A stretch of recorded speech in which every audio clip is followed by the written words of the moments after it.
The night didn't start with promises. It wasn't planned, expected, or even supposed to happen. But sometimes the heart doesn't wait for permission. David Lukaku found himself walking without a destination, steps aimless, yet somehow drawn to the one place he hoped, or maybe feared, she might be. And there she was, Barbie Forteza, sitting on the edge of a low stone wall, looking up at the sky like it might offer her answers he never could. He almost turned back. Almost.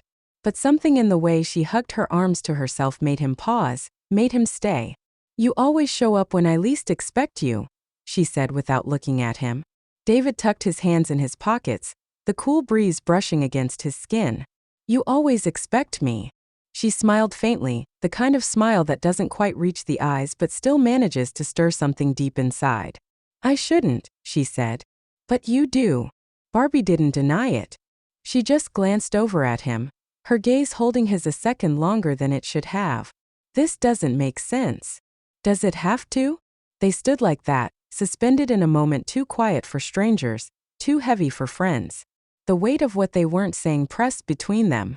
It wasn't about fame or timing or the chaos that followed them everywhere. It was about the space where logic gave way to something harder to explain. She shifted slightly, brushing her fingers over the edge of her sleeve. "People are going to talk.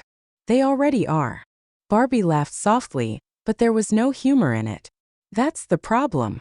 "No," David said, stepping closer. "The problem is that we keep pretending we don't care when we do." Barbie looked away, blinking hard, her voice barely audible. "I don't know how to do this." "Neither do I," he admitted. "But I want to try." It wasn't a grand confession. There were no dramatic gestures, no sweeping declarations. Just a quiet truth between two people tired of pretending. He reached out, hesitant at first, then more certain, brushing his fingers against hers.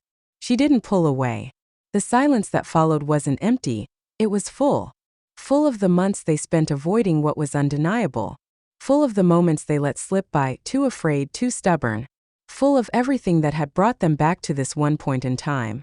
Barbie looked up at him, eyes searching. "What happens tomorrow?" "I don't know," David said. "But I want tonight." Her lips parted like she was about to say something, then closed again. She nodded barely.